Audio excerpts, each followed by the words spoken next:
Yeah, hello and welcome to another update video about Bitcoin. So Bitcoin is, today we had pretty much sideways movement. It dropped a little bit since my earlier video today. What could be developing here could become a head and shoulders pattern. Absolutely. You can see that on the chart. Yeah, I had a few people emailing me about that. Yes, absolutely. This could, of course, become a head and shoulders pattern in a bearish version, and then the neckline would be here around the current price range, maybe even a little bit lower.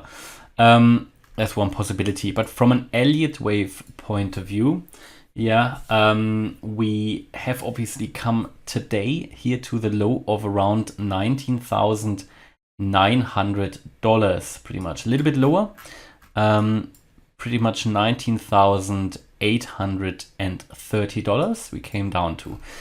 So there's a few things we now need to look at. So there's as always multiple options that how this could unfold here.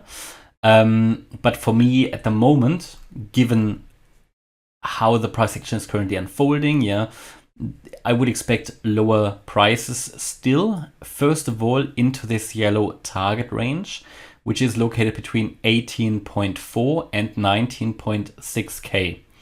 That is based on the assumption that we came up in an impulsive wave 1 and we are now moving down in a corrective wave 2 in an ABC pattern, assuming wave C isn't finished yet. So this is the view. And we can calculate targets for this wave 2, various ways of how we can calculate targets here. But the most simple way is that we just take here the Fibonacci retracement of the wave 1, and we can get into this target area here between the 78.6% Fib level and the 50% Fib level. That is just a very likely scenario for a wave 2 here in purple. Now, we can count nearly 5 waves as complete in this yellow wave 3. So in the wave 2 here, we obviously have a wave A already complete, a wave B already complete, and we are in this C wave. The C wave will have 5 waves here in yellow. 1, 2, 3. There will be a 4. And there will be a 5. That 5 will complete wave 2 in purple. To understand if wave 3 is already finished, we can look at the wave count here. And it looks to me like that this here was a 1, 2.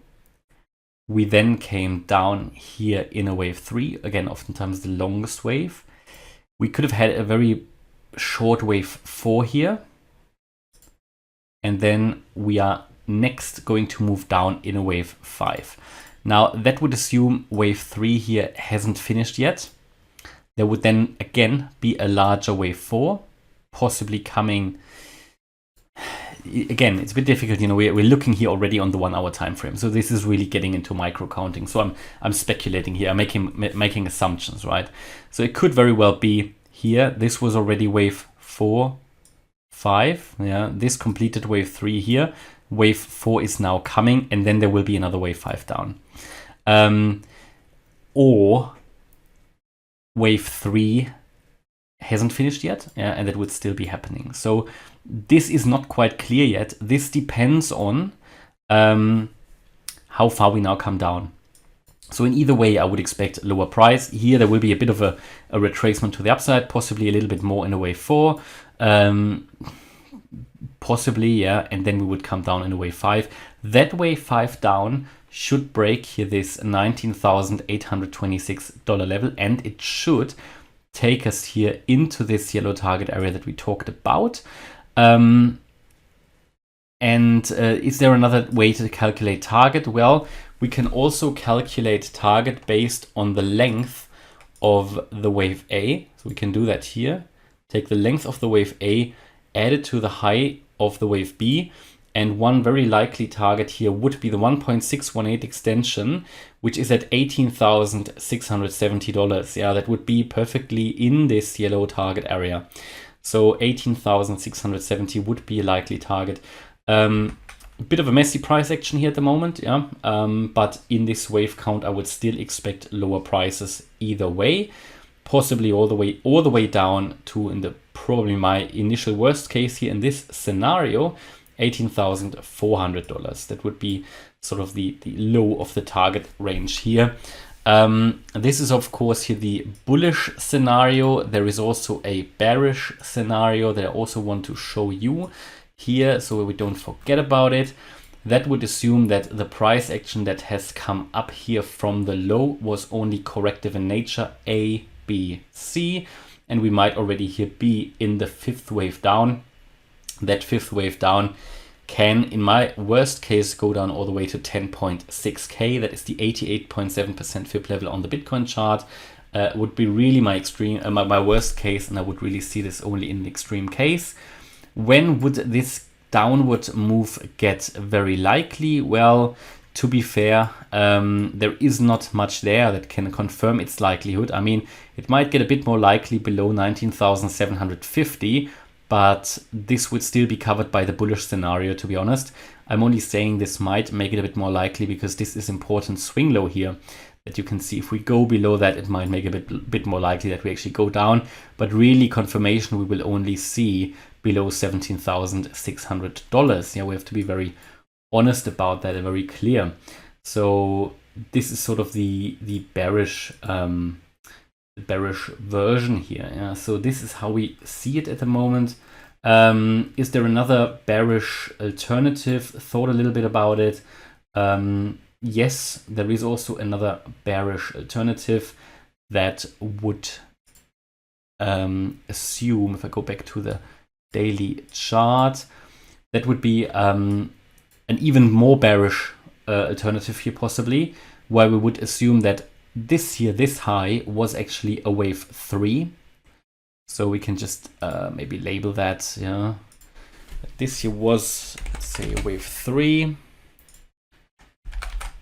This here was a wave 4. And this up here was in fact a wave 5. I mean, this is possible, yeah. I'm not a real friend of that because this wave 4 retraced a bit too much. Yeah, and there's some other reasons for this.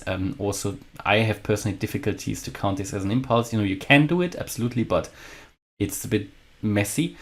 Yeah, and then that we came down here in a WXY pattern. So that we take that out, take the fibs out just to show you that we came down here in a WXY, and one target for the Y wave is, for example, the 1-to-1 ratio of the wave W. Let's actually say, I haven't checked that before. Let's see if that is a target that would make sense, because in the end they always need to make sense. And yes, in this scenario, the Y wave, yeah, could very well come to $12,300. That is an absolute viable and possible target here for the wave Y. So keep that in mind. Yeah, I might talk about that in the near future. As this is just another possibility, and we would then here, how would the Y wave be made up? Yeah, this would mean, and this would actually be also in line sort of with my expectations, because I told you that I do expect a rally. Now this could be just all of this what has come down here. Yeah, could just be a 5-wave move, a wave A to the low 17,500. Wave A, we would come up in a wave B, which is a corrective move up, and then there would be another wave C down, and that could definitely here go to the 12,000 level or something. So this is definitely a scenario we need to have on the radar as a bearish scenario. That would not invalidate my current view that we might be in an impulsive breakout to the upside, yeah, because on the lower time frames this might look like an impulse. In fact, what might be emerging here is just a wave B to the upside. So we won't really know which kind of rally is emerging until we see further evidence in the structure, okay? But I'm of the view there will be a rally. It might be a corrective one like this one, and this is a scenario which might make it work. it might be an impulsive one, which will really then lead to sustainable all-time highs. But that it will lead to a sustainable all-time highs is in no way guaranteed.